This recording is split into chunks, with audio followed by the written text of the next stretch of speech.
It's game week for Fighting Tiger football. Welcome in to the LSU football press conference presented by the Louisiana Farm Bureau Federation. This week, LSU and Arkansas start off the college football Saturday with the annual Battle of the Boot from inside legendary Tiger Stadium. Coming up, Interim head coach Frank Wilson discusses the latest on your Tigers and previews the week ahead. But first, from the Capital One studio inside legendary Tiger Stadium, here are former Tiger Gordy Rush and the voice of your Fighting Tigers, Chris Blair. Once again, good Monday morning, Tiger fans. Welcome into the LSU football press conference. Tigers coming off a tough loss on the road this past Saturday to number 4 Alabama. The final score 20-9. The Tigers now find themselves 5-4 on the season, 2-4 in SEC play. And they've got an Arkansas team who is, struggling in league action, but putting up a ton of points. Coming up at around 12 noon, we'll head to football operations here on campus. And Frank Wilson, interim head coach, will discuss the game from Saturday and then, of course, discuss the matchup coming up against Arkansas. And Gordy Rush, I don't know how much time we can put on the Alabama game this past weekend. I mean, it came down to really just a couple of matters, and it starts with the inability for the offense to get into the end zone. They attempt 4 field goals on the day. Damian Ramos goes 3 of 4. They put 9 points on the board. Excellent job by LSU defensively. Lowest scoring output in league action for Alabama, but that's pretty much the difference. They found the end zone on a couple of occasions, and LSU forced them in really good field position for Alabama into field goals as well. But that's the difference in the ball game. No, absolutely. Look, LSU was 3 of 4 in red zone appearances, and they settled, as you mentioned, for 3 field goals, whereas Alabama was 2 of 4, and both times they were down in the red zone. They were able to put it into the end zone. I thought that was a huge part of it. 10 penalties for 72 yards for LSU, especially, again, in key moments. There was some drop balls, some execution things that I think, unfortunately, went against LSU. And I thought the big one play, no question, in the football game was at the end of the first half, in which Alabama, inside a minute, they were able to hit a huge long pass to set up that second touchdown from Simpson to Williams, and that made it 17-3. And more than anything, just changed the complexion of the football game, because I thought LSU had a lot of momentum going into the half if they would have been able to get that game at 10-3. Yeah, I mean, they couldn't have asked for, in that first half, kind of a better situation other than having the lead, obviously, in the sense that it was pretty quiet at Bryant-Denny when we talked about it really from the outset of the game. But certainly as the first half went along, there wasn't a whole lot to cheer about for either team. But LSU, again, was bringing the fight. And you're right. I think that was the momentum, that sequence there where they put the 1-minute drill together and ended up getting the touchdown. That seemed to take everything away. But look, defensively, again, it was a pro-style quarterback. There was one decent run by Simpson in the game, but LSU, I think, did an excellent job defensively. This is not a defensive issue, and that's not an epiphany on my part. But obviously, 20 points, if you hold Alabama at home to 20 points, you kind of think you got a good shot to win. No, I think the defense did their job. I thought Blake Baker had a very nice game plan. I thought they made Ty Simpson uncomfortable enough at times. You had the big fourth down stop. You had Harold Perkins. Harold Perkins Jr. came with the big turnover and set up another scoring opportunity. Being on the road, I thought the defense played really well, bounced back nice from that second half against A&M. Yeah, Perkins led the Tigers, 9 tackles on the day, as you said, credited with the sack, had the strip, and recovered the fumble, which, again, LSU, great field position, but they had to settle for 3 instead of finding the end zone. Obviously, one of the big stories coming away from the game was the switch in the second possession of the second half for LSU to Michael Van Buren Jr., the backup quarterback.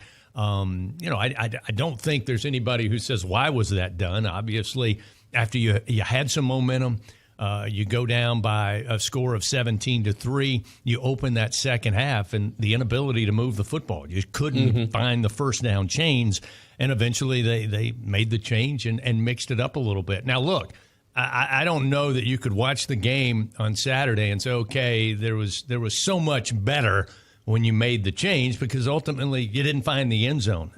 But it will, I think, set up maybe as soon as today, Gordy, that's a question that Coach Wilson will be asked. I know he was asked it following the game. That's a little different because you're in the heat of the moment and you're disappointed in the loss. But I got a feeling somebody from the media today is going to ask about the plan this week. Right. I don't know how much we'll get because I think they probably want to see both practice and then see what they do as far as the game plan for Arkansas. But we'll talk about the Razorbacks in a minute. But one thing's for sure, as I said earlier, you're going to have to score more than 9 points. Basically, you're going to have to score more than 30. No question. No question. I mean, Arkansas has scored a lot of points all season. They have been not very good on defense. And, of course, with Bobby Petrino calling plays, and Taylor Green is back at Arkansas for his second year as a quarterback. They've been excellent together on just about every game except Notre Dame. They've scored points. We'll talk about Arkansas a little later. No doubt the biggest question that's going to get asked today at the press conference out of Coach Wilson, what's going to be the order of the quarterback? Are you going to name a starter today? Or are you going to wait to do that, before the game? And that's why I expect him to do it a little bit later in the week. But, to me, what I liked about what Michael Van Buren did, and we've only seen samples of him here, but I thought he was really patient and stayed into the pocket. Right, he stepped up into the pocket and delivered a bunch of key balls, especially against zone defense. The other thing that I liked that happened in the game is that they, in spots, Alabama didn't blitz and bring a lot of pressure, and then with Van Buren, you have to worry about containing him. And so it'd be interesting if in a 0-0 game or earlier in the game where LSU wasn't behind and pressed to be a little bit one-dimensional, how does Van Buren being on the field affect LSU's running game, right? Because you have to play him more honest than Nussmeier, who's less of a threat to run the football. And so, I think that there was enough to me, there was certainly enough good things that happened that my guess is you potentially are going to see both guys against Arkansas in this game. But I thought that Van Buren, although he was 5 of 11 for 52 yards, and then he ran 6 times for which wound up being a net 1. 2 of them were sacks. Again, that was a situation. He did gain 21 yards, and you saw his ability to make some plays with his feet. Let's talk about Harlem Berry a little bit. We knew going into the week, listening to the coaching staff after the change at the top, that there was going to be a dedication to run the football. And it was pretty obvious in Saturday's game, at least early on in that first half, not only running the football, but running the football between the tackles. And Harlem Berry comes away 12 carries, finishes at 65 yards on the day. Now, that's not a world-beating number, of course. And, you go back to the A&M game, Gordy, where there was an attempt to run the football, and then you get behind after the opening drive score in the third quarter, then the punt return, and suddenly that kind of was taken away. Right. It'll be interesting to hear Coach Wilson today discuss that. It seemed like in the second half they kind of got away from that. We went back to the screen game. We were throwing the football behind the line of scrimmage, and really I think made Alabama made their defense look even better, because at some point they had a 12th defender with the boundary with the throws to the sidelines. But again, it almost was like the run game went away. Run game went away, and again, I thought too much of an emphasis on horizontal passing, sideline to sideline.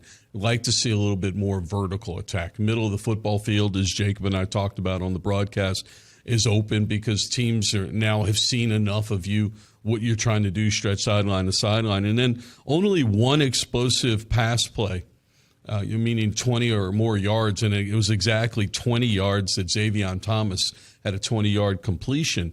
I mean, this is still a dangerous, but beaten up a little bit LSU wide receiver room, in which you have guys that can stretch a football field, and you have a quarterback in Nussmeier that looks healthier now. I think his arm is getting back closer to normal. That can stretch a football field, and I'd like to see a little bit more vertical attack with that. But again, let's see.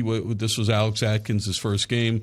calling plays. It'll be interesting to see what Coach Wilson, his thoughts on the offense's performance. All right, well, coming up around 12 noon, Coach Frank Wilson will join us from Football Operations. The media's there. They'll discuss and break down Saturday's game before moving ahead to talk about LSU and Arkansas coming up this Saturday morning. Again, kickoff around 11:45 at Tiger Stadium. We'll take a quick break, come back. We'll talk about the Razorbacks, what they've done thus far, and what the concerns probably are for LSU, both offensively and defensively. We'll do that as we continue after this. In Louisiana, we love our LSU Tigers. When the band strikes up those 4 iconic notes, the fans go wild. At Louisiana Blue, we're Tiger fans too. That's why we've teamed up with LSU Athletics to bring you the compassion of the cross and security of the shield, so you're free to wear your stripes and roar. Live Louisiana. We've got you. Louisiana Blue, Louisiana True. Proud partner of LSU Athletics. There was a time when a person's word was enough. A time when a handshake meant something, and integrity really mattered. For over 70 years, the values of Farm Bureau Insurance have been rooted in hard work, faith, and family.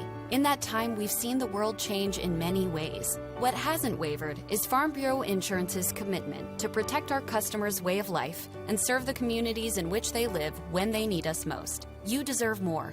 You deserve a promise. Learn more at lafarmbureau.com.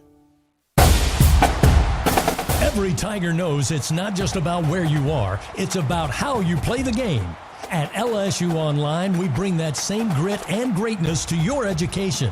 Whether you're watching from Baton Rouge or beyond, you can earn your degree on your time from anywhere. Flexible, online, built for Tiger Nation. Visit online.lsu.edu and win where you are. Trust isn't given.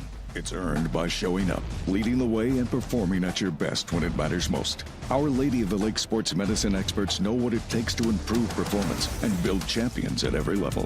That's why LSU chose Our Lady of the Lake as its championship health partner, trusting Louisiana's best medical team to care for our state's best athletes. From championship athletes to everyday champions, trusted care starts here. Visit OLOLRMC.com/LSU. Coming up, interim head coach Frank Wilson addresses the media from Football Operations. This is the LSU Football Press Conference, presented by the Louisiana Farm Bureau Federation. Once again, with a preview of this week's matchup, are Gordy and Chris. Football and brunch coming up this Saturday, 11:45 kickoff in the Battle of the Boot. LSU hosting Arkansas. The Razorbacks coming in 2-7 on the season. They're 0 for 5 in SEC play. And Gordy, we kind of mentioned it a moment ago. Yes, they are 0 for 5, but they're losing games because teams are outscoring them. I mean, Arkansas has been in some absolute shootouts, and they've came up short a number of times. I mean, against Texas A&M, it was 45-42. The Aggies got a win. Auburn got by them 33-24, and then most recently, before they went into this past off week, Mississippi State got their first SEC win with a 38-35 victory. So when you look at Arkansas this season, 52 points, 56 points, and then kind of stuck in the 30s. They did get handled pretty well by Notre Dame, 56-13. But after that, I mean, it's 30-plus points a game. They're averaging about 33 in SEC play, 35, I should say, and giving up 33. So I go back to what I said earlier. Job number one is you got to put points on the board. 9 won't do it. I don't think 19 will do it. Not sure 20 will do it. And that's even with an LSU defense that I still think plays very well. You're going to have to put points on the board. Well, Bobby Petrino can call plays. He's always been able to call plays. And again, Taylon Green is a quarterback that he brought in. He's had him now for 2 years and really has had an outstanding season. He was knocked out of the game late against Mississippi State, kind of unofficial, I guess, kind of concussion protocol. He got slammed in the head and didn't return. He did make his way back to practice, so he's expected to play. Look, they went out and got some weapons for him. Mike Washington's a transfer running back that came in from New Mexico State. He's only averaging 6.5 yards a touch.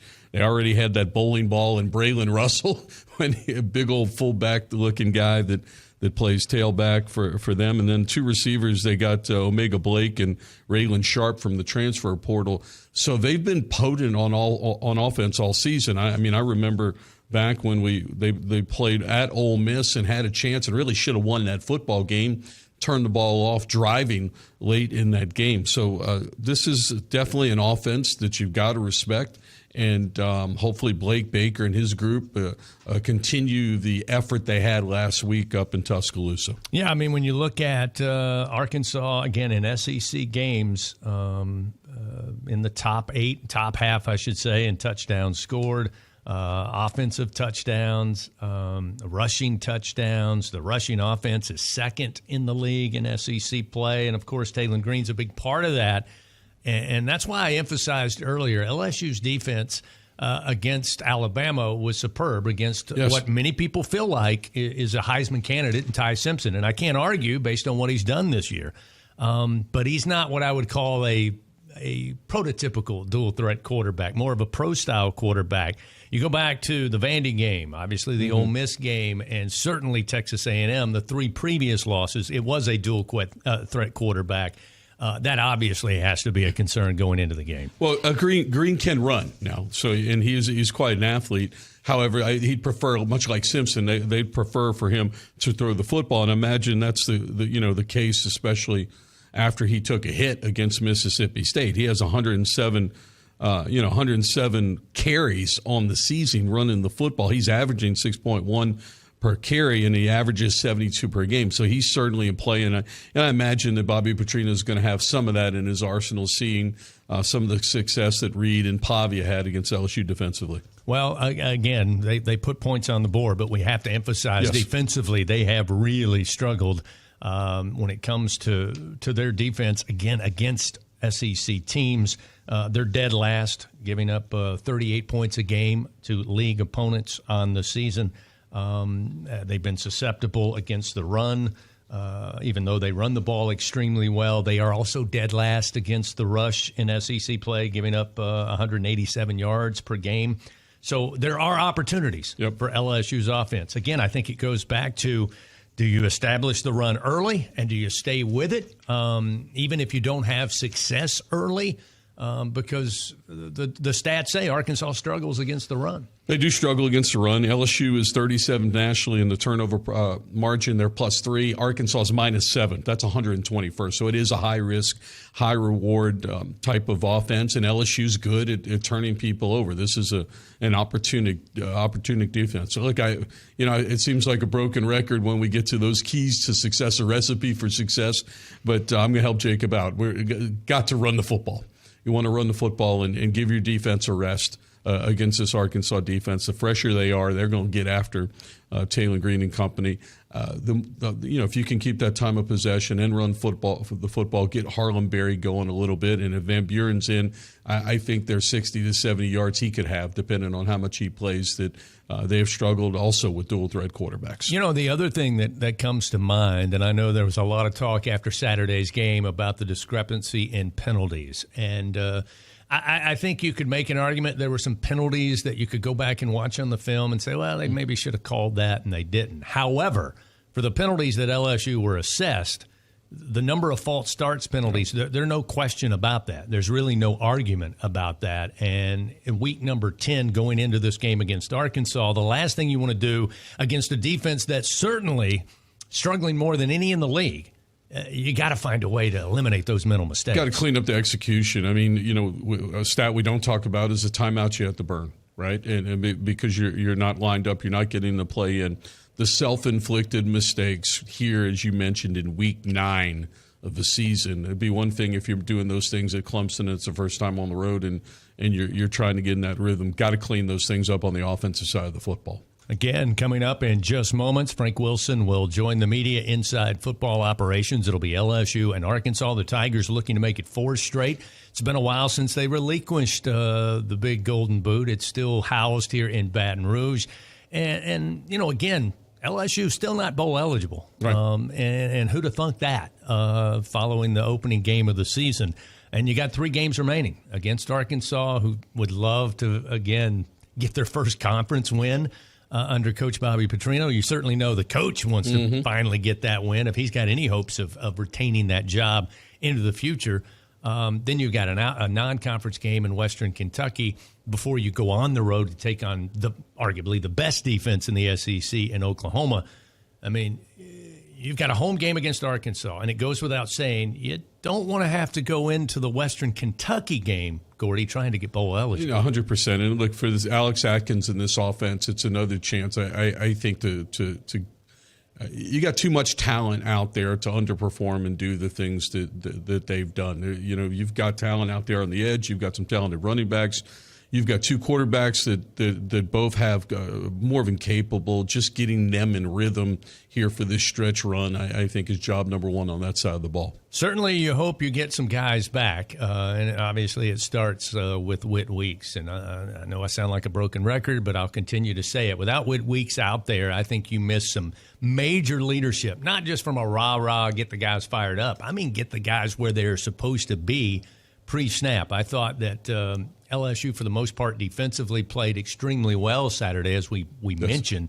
But without his play, his tackles, and without his leadership, and again, I'm sure that's one of the questions Frank will get very early on is what's the status headed into this week? Again, he had a walking boot on the sideline, and look, they use that a lot of times as precautionary, but he's not walking. They said he was able to put some weight on it last week, and they ruled him out, obviously, on Friday. And getting him back is huge. The last three games especially, teams have picked on the people that have replaced him there. A lot of people, you look at the success that Alabama had throwing the Cuevas, the tight end. You go back against Vanderbilt, they were able to do a good job at throwing the ball on the tight end. So Weeks could nullify some of that if he's able to come back. Real quickly, Western Kentucky LSU. It'll be a 6:45 kick at Tiger Stadium. Let's head now. Here's Coach Frank Wilson. Okay. First of all, I want to give regard to tomorrow being Veteran Day. And I want to thank all those who serve this country, allowing us the freedom and all that we have here in the United States. Without them and their sacrifices, we wouldn't be the country that we are. So very grateful to all of our military enlistees of the past and those that are current. All right. With that being said, as we turn the page from Alabama, there were some things that I stood before you and I asked of our team and said that we would do in regard to physicality, toughness, never say die mentality. I think our team displayed that throughout the game. I thought that they went into the game with anticipation of winning.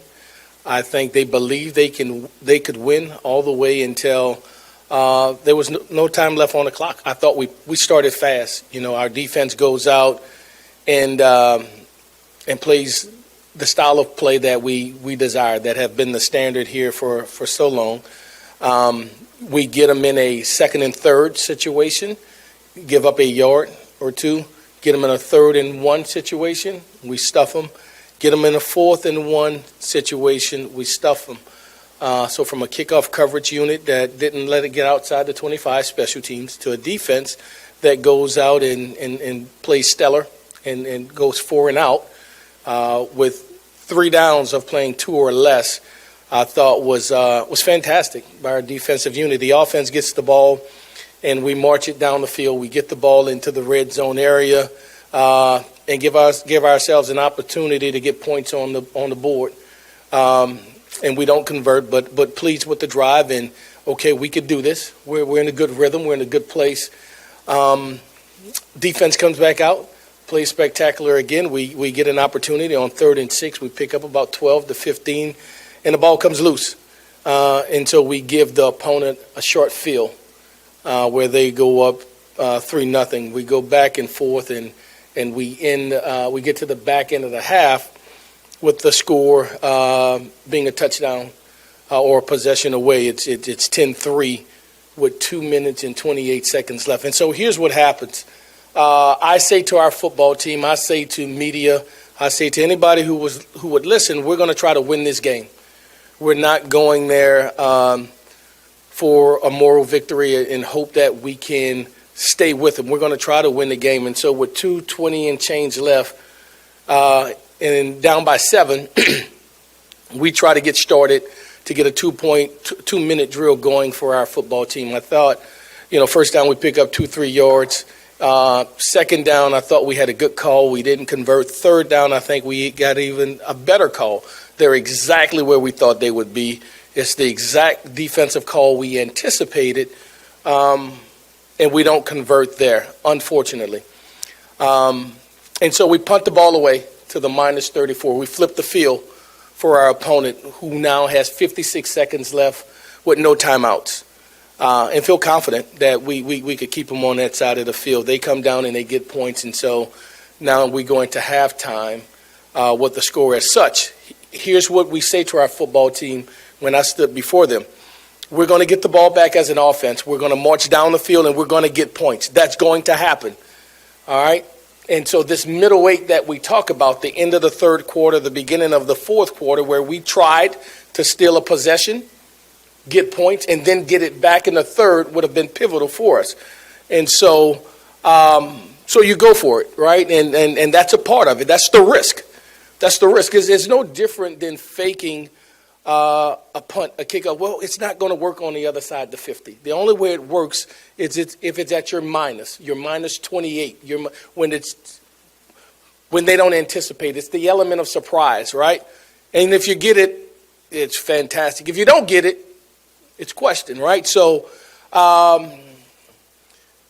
we don't get it before half, and so I question myself. I should have ran it. I shouldn't have did this. And then you come back and you watch the film, and you talk to the kids, and you see when you look in their eyes, their want to, we did the right thing.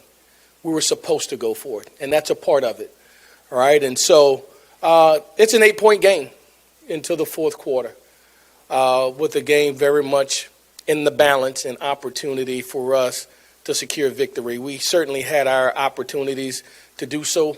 The difference, in my opinion, in the game, they had 4 or 5 explosive plays of 20-plus yards. We had 2. We kicked field goals. They scored touchdowns off of those explosive plays. Our game plan was to be methodical, to keep our defense fresh, to mount momentum, to go score for our offense. We win the time of possession game. We win the rushing game. You take out the 38, 40 yards and sacks. I'm talking about handoffs to the backs and to our run game.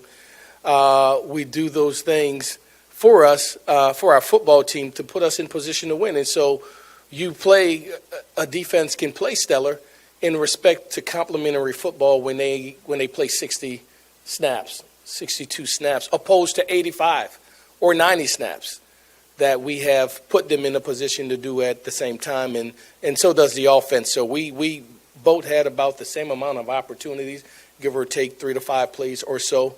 And the game plan unfolds the way that we anticipated. The difference is we have to find a way in this week to be better and from the 20 in. And so that is our charge. I like our football team. I like the things that we did. I think it's something to build on. It's always a tough challenge. I don't care if it was the Millennium game and it was 3-6, 6-9, whatever it was, those of you who were there, whether it was 2019 and a big lead that came back or everything in between. That game is going to be what it is, and it's tough sledding to go in there against one of the premier programs in the country. But I think the difference is not that great. And so our charge is to build on those things we did not do well to allow us to go into this week to fix it. And it'll start today in our corrections as we view this film and put it behind us after today. All right, so we'll open up the questions about it or move to Arkansas as you guys see fit. Hey, Frank. Who will be your starting quarterback against Arkansas, Michael or Garrett? Yeah, for the quarterback position, I thought both of them did some good things. I thought both of those guys did things that need to be improved upon. I thought Garrett at times was spectacular. He started off red hot. He did some really good things for us. I felt at the back end we needed a spark and something to get us going and add another dimension to our game. I thought Michael stepped in and gave those things to us as a football team. As of now, nothing has drastically changed in how we have flowed. Outside of the fact, like last week, I'll say to you, we're going to use everything that we have, and both of those guys will play in this game moving forward. How you doing, Coach Frank? In the previous 2 games to Alabama, the defense allowed 200 yards plus rushing. Against Alabama, they only allowed 56 yards rushing. Was that a direct result of the physical practices that you implemented? Yeah. I think it played a part in it, right? I thought mindset. It's a mentality type play in your charge. And when we talk about that opening drive that they have, that was 2nd and 3, 3rd and 1, 4th and 1. You're talking about three downs against a team that have a couple of first-rounders possibly at offensive line, certainly one for sure, that we were able to get our cleats in the ground, get off the ball, change the line of scrimmage, and not allow them to move us. That's a mindset. That's a want to. That's not talent. That's sheer grit. That's sheer determination. My will against your will, I will not be moved. And so I thought our team did that, and I think the style of practice that we've been having, the way that we've gone about conducting our business, and this small sample size, now it's only, I guess, 10 days, since our transition, but we have, or so, but we have conscientiously, with purpose and intent, built the mindset to be physical running the ball and to be physical stopping the run as well. Hey, Frank, if I could ask a follow-up on the quarterbacks. So last week you said Garrett was the starter. You'd use them all. Does that change this week during the week as far as maybe how you divvy up reps at practice, who gets 1s and 2s reps? Yeah, I thought Garrett did well enough at times to still be in position to be the starter as we start and embark upon this week. And so when we go to corrections today and practice tomorrow, he'll be the first guy that goes in. It's going to be a theme here, I feel. Is there a positive aspect of utilizing both quarterbacks in the same series, even like we've seen in the past? Yeah, you know what? That's a great question because we're not out on anything. Again, I think if you look at body of work and you isolate it, that's good. That was good. We missed that. We got to be able to get that. And they're both imperfect in that sense. They both brought something to the table that helped this team to go up and down the field. They both have things that they need to continue to work on as well. And so I don't think it's just a clear separation where one is beyond the other, that we'll need both of them. And I think and I know we'll use both of them in this game. Coach, just to continue the quarterback train, I guess, when you have a guy like Michael in the game, a really mobile quarterback, what does that really open up for any offense, not just yours? Yeah, I think it makes them account for him, and that you can't, that you have to keep integrity of your rush lanes as a defensive line in pursuit. I think it makes you have another defender account for him if he does get through the first level, if you will, because if not, then it becomes a tremendous gain, a huge gain, opposed to that person being in coverage. And so I think there's tremendous validity into having a guy that can extend plays with his legs or even have direct quarterback design runs that they have to account for. Non-QB question. Obviously, chaotic couple of weeks here. Is there a lesson you feel like you may have learned looking back at the 2 weeks, or something, even advice you'd give yourself in the last 2 weeks moving forward? I like what we did the last 2 weeks, and I think every day it tells us something about our football team, of what we have done well, what we need to continue to improve upon. And for our team, it's holistic, right? It's the guy who I had to get on this morning who parked in the handicap spot. right? It's the guy who, as we get to the back end of this semester, has to take care of his responsibilities academically, to put himself in position to graduate, because that's what you came to LSU for, that it is still an institution of higher learning, and that we compete for championships, and the degree in hand is the full measure of success. That one without the other is not good enough. And, you know, we say to our team, if you came to LSU just to play football, then you've made a mistake. And so to answer your question, the lesson is how you do anything is how you do everything. You don't just turn it on the field. And so to continue to try to build on our culture, on those habits of do the right thing, man. Don't take shortcuts. And if you find yourself looking over your shoulder before you do something, you probably shouldn't be doing it. And that propels to the football field, right? And whether it's your assignment, whether it's in the weight room, don't cheat. Don't cheat the game. Don't cheat the game, because it'll get you. It'll get you when it gets you, right? And you'll be disappointed at that time. And so for me, and the lessons that are daily is the continuous process of building our football team to build habits that we have, of seeds that we've planted that come to fruition. Frank, the other change you made was at right tackle. So the plan there this week with Davis and Ori Williams, or anybody else who might be in the mix? Yeah, you know, it was good to see Big Ori get out there. He's a mammoth of a man, right? Huge in stature. I thought he did a good job. You know, we, as you saw in style of play, we did those things, not just conscientious of a pass game standpoint in depth or lack of, or quarterback, but also to protect our offensive linemen at times who are still growing up when they needed it, to be able to have a tight end, to be able to have a back, an H-back, to protect the edge, to just slow them down just a bit, because sometimes it's just the presence, or sometimes it is the nudge or the chip that slows that guy down. Here's the difference, in my opinion, of the SEC and every other conference in America, those defensive ends.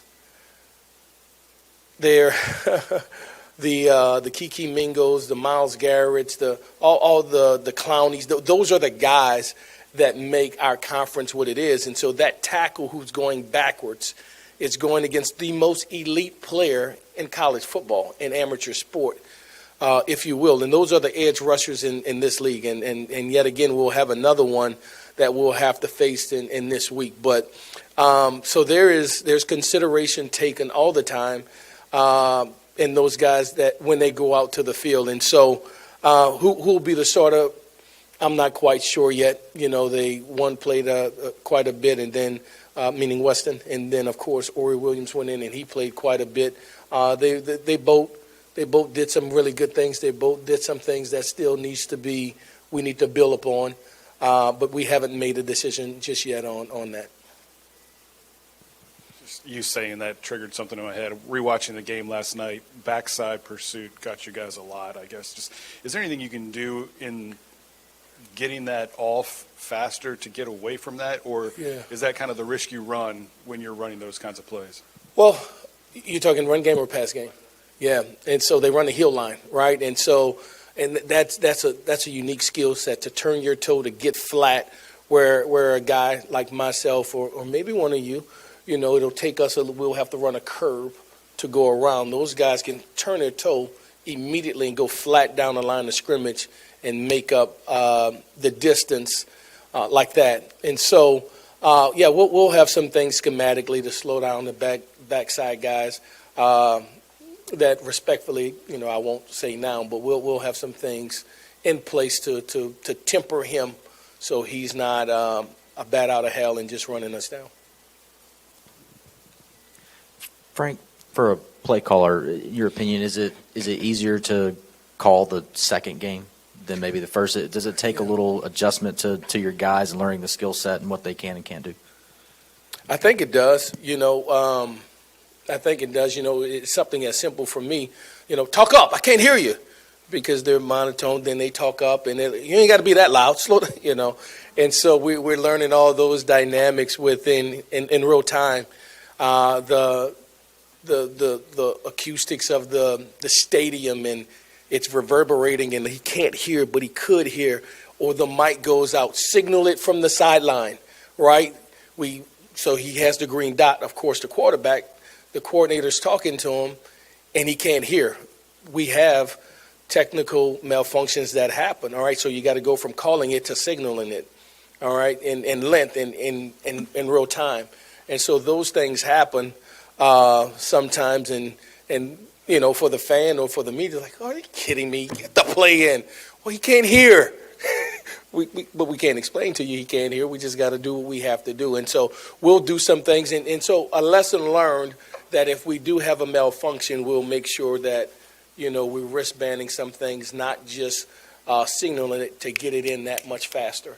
And so they're growing, and our quarterbacks had not worn wristbands or done things to help them. And so we learn, you're ever learning, you know, what's the issue? And so my responsibility in game management and of our team is to troubleshoot the issues. So if that was an issue, if it happened again and you had the signal, the shift, the formation, the play, and the protection, just how about go wristband one?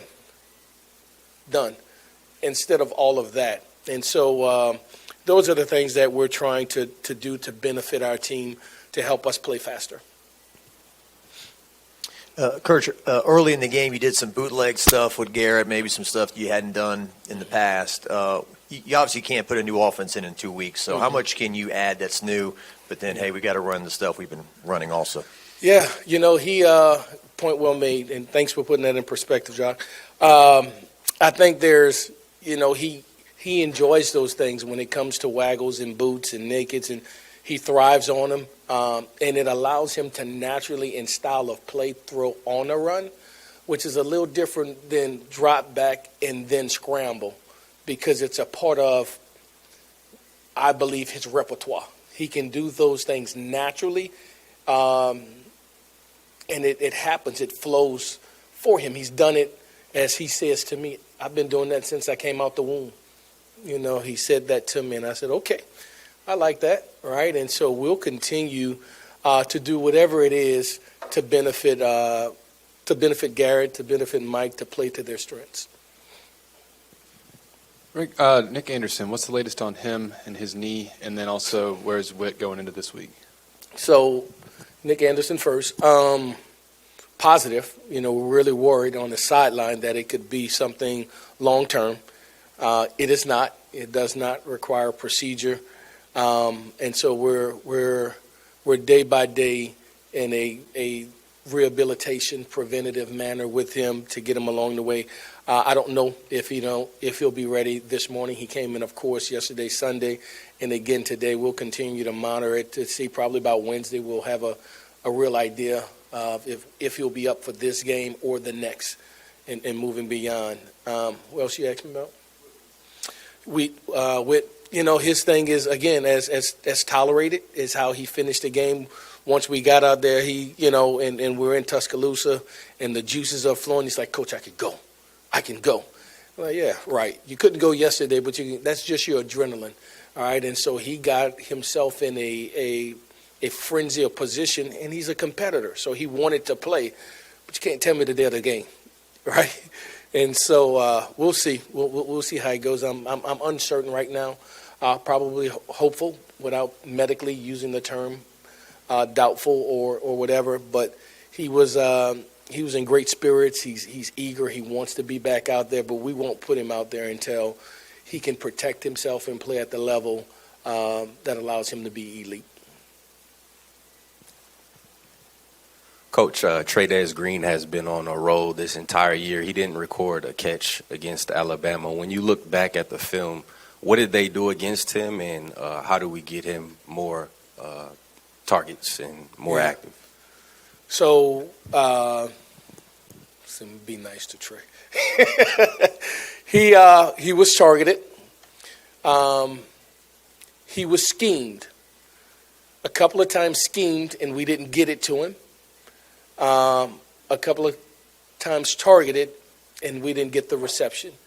But he is a strength for us that we recognize and that we need. We need Trey to be involved in the game. Unfortunately, he didn't record one because he's a tremendous asset for us, and we'll try to get him going again this week. We'll get him going this week. But we had him, figured in the game plans last week as well. Unfortunately, we couldn't get the catches and receptions that we desired. I got an Arkansas question for you. Oh, good. There you go. Taylor Green was injured in their last game. Do you anticipate he's going to play? And why at times has this defense struggled against running quarterbacks? And he may be the best one. And we faced some really good ones in all due respect. But he's 6'6", athletic, and he's a legit 4'4" guy. And it almost at times looks like he's gliding because of his gait. His stride length.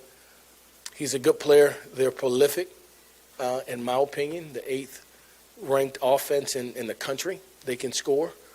They've been behind against opponents and rallied back because of his unique skill set to both run and throw the ball.